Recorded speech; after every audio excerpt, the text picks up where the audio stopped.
What's going on, YouTube? Welcome back to another deck profile. And today, I got Swordsoul Tenyi. I've had the deck put together since Magnificent Mavens came out, but I never profiled it because I didn't think I would really get the chance to. But here we are. Got y'all hooked up with a Swordsoul Tenyi deck, and let's jump right into this. By the way, before we fully get going, I want to let y'all know just about everybody that watches my videos is not subscribed. If you guys keep coming back and you enjoy the videos, please be sure to hit the sub button. Goal is 150 before July 6th, 2023. And, other than that, I don't have much else to say.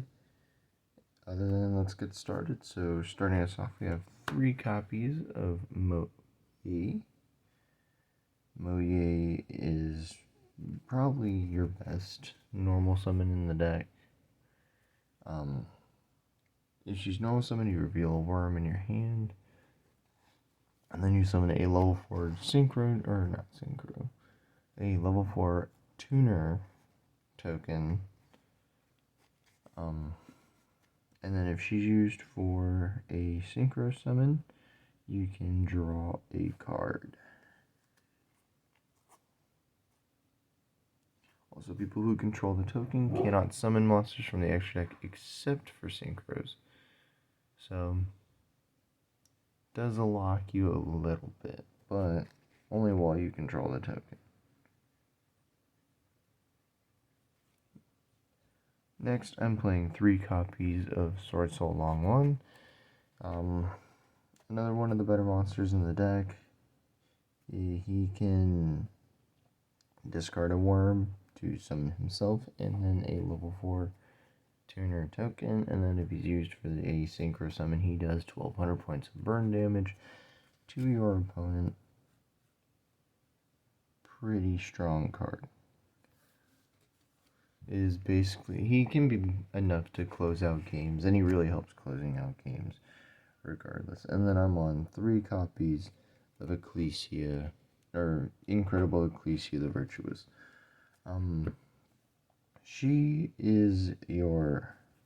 She's another one of your good normal summons. She can tribute herself off to summon a Swordsoul monster from the deck.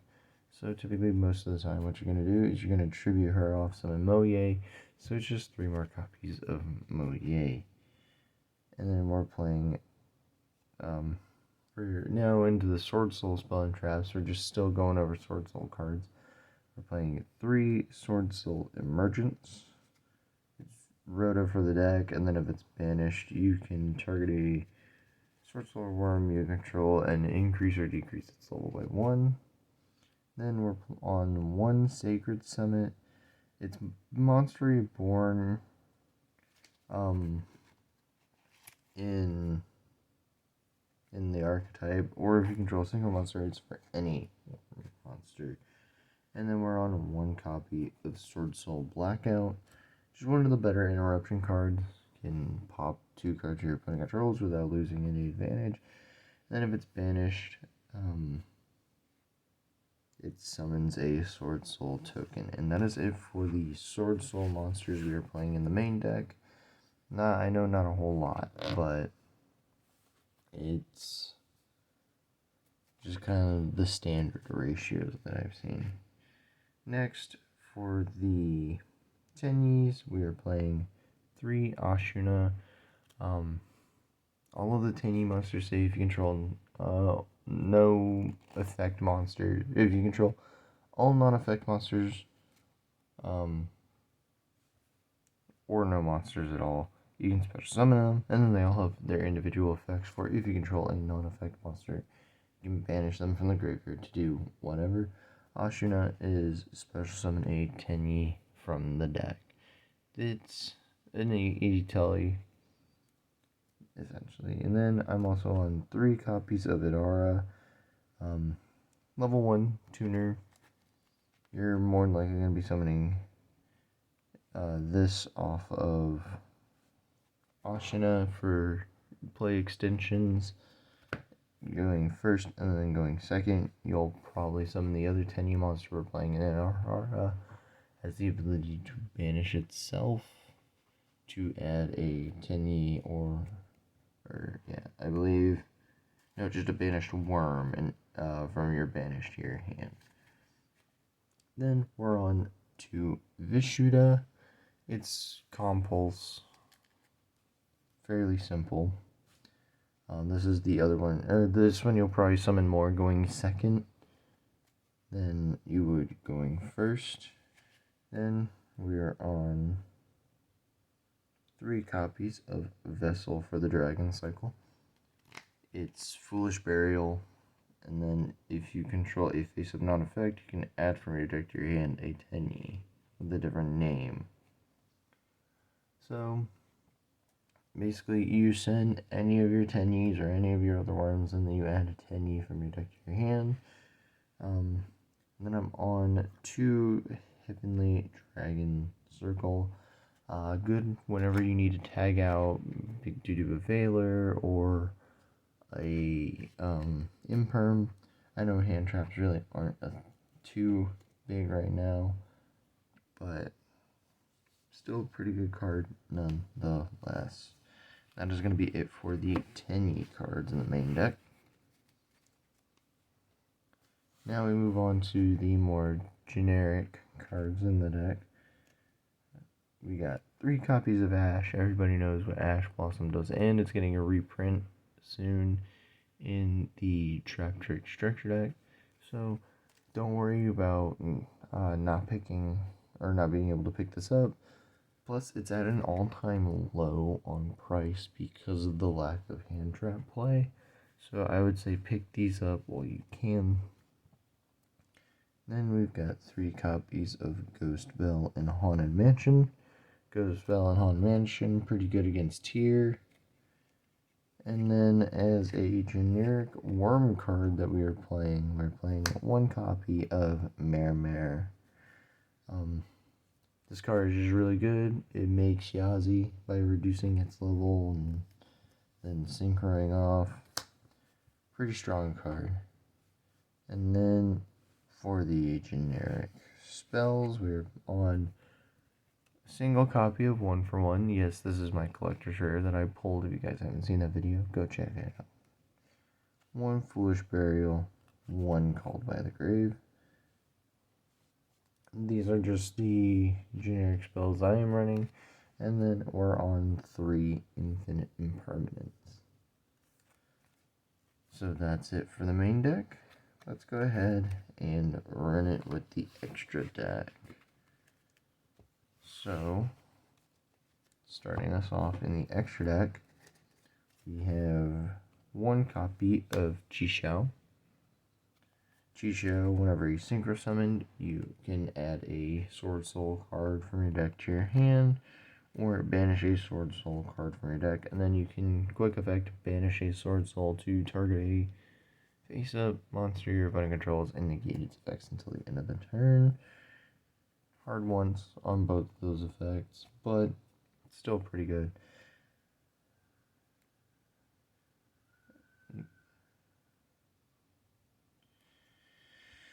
And then we're playing 1 Tenyi. Reduces the attack and defense of monsters your opponent controls by 100 for each banished card, and has a self-protection effect. He also increases the attack, or he also gains attack for each banished card you own. And then if you would be destroyed on, or if you would be destroyed, you can banish 1 card from your graveyard instead. And then if a card is banished, you can banish 1 card from both your opponent's field and their graveyard. Pretty strong card, really good interruption, really good, play stopping, and being able to just simply remove things is really nice. Then we're on 1 Sinister Sovereign Qiqing Longyuan. Longyuan has he has the Longyuan effects, but You can do it when your opponent activates a spell or trap, and when they activate a monster effect, so he does an additional 1200 burn. And then if you synchro summon another worm while he's on the field, you draw a card. So pretty good draw power, pretty good burn. Again, another card that really helps close games. And then for the generic synchros, do not expect to see Baron, because when I picked this deck up, Baron was like still $100. So I have substitutes for him in Ready Rose Dragon. Pretty simple card. Whenever it's synchro summon, you can banish all cards from the graveyard, or from both players' graveyard. Then, if it was synchro summoned using Black Rose Dragon, which we're not playing, or a plant synchro, you can destroy all other cards on the field. And then when your opponent activates a card or effect that would destroy a card, basically it has Stardust Dragon, quick effect, tribute it, negate the activation. But then you can summon a Black Rose monster from your extra deck, or Black Rose Dragon from your extra deck or graveyard. Again, not playing Black Rose Dragon, but hold on. Sorry about that. But yeah, basically a pseudo Omni Negate. Destruction Protection banishes all cards from both players' graveyards. So if your opponent is attempting to shuffle stuff back and you can find a way to quick effect make this, or you're playing against tier, you just summon this and it forces out any Bestials. I'd say this is a really good card. Then we're also on the Borreload Savage Dragon, because Borreload Savage is just an Omni Negate. We're also on one copy of Draco Berserker of the Tenyi. Pretty good at getting over big beat sticks. Pretty good at just helping you close out games. That's the biggest focus, is being able to close out the game while controlling it. So if you're going first, you want to close it out. If you're going second, or you want to control the game so you can close it out on the following turn. Or when you're going second, you just want to be able to play through close out games. Next, we're playing one Yazi, Evil Liang Xing. Just a pretty good card nonetheless.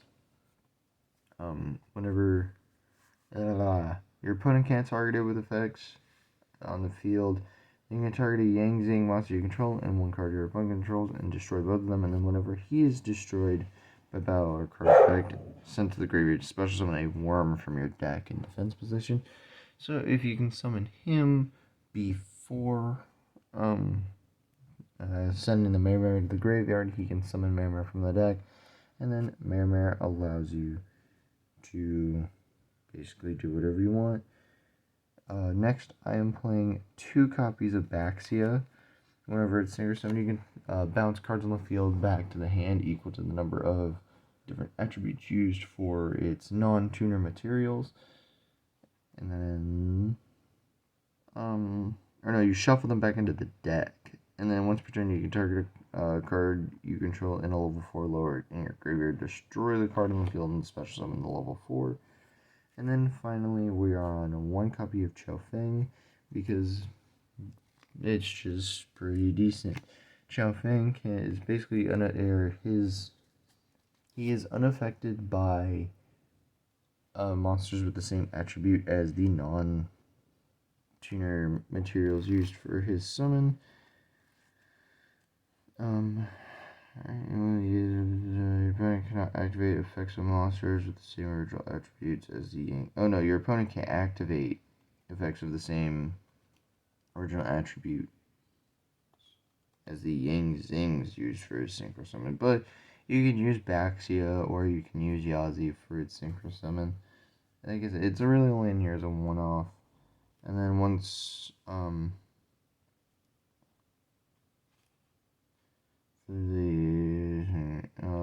when this card is destroyed by battle or card effect, since the graveyard, you can add a tuner from your deck to your hand. So adds any tuner, so you can add Incredible Ecclesia, you can add Adhara, And then when a monster your opponent control is destroyed by battle or card effect, you can special summon a worm from your deck in defense position whose original attribute matches the original attribute of the destroyed monster. So, not awful, but not the best.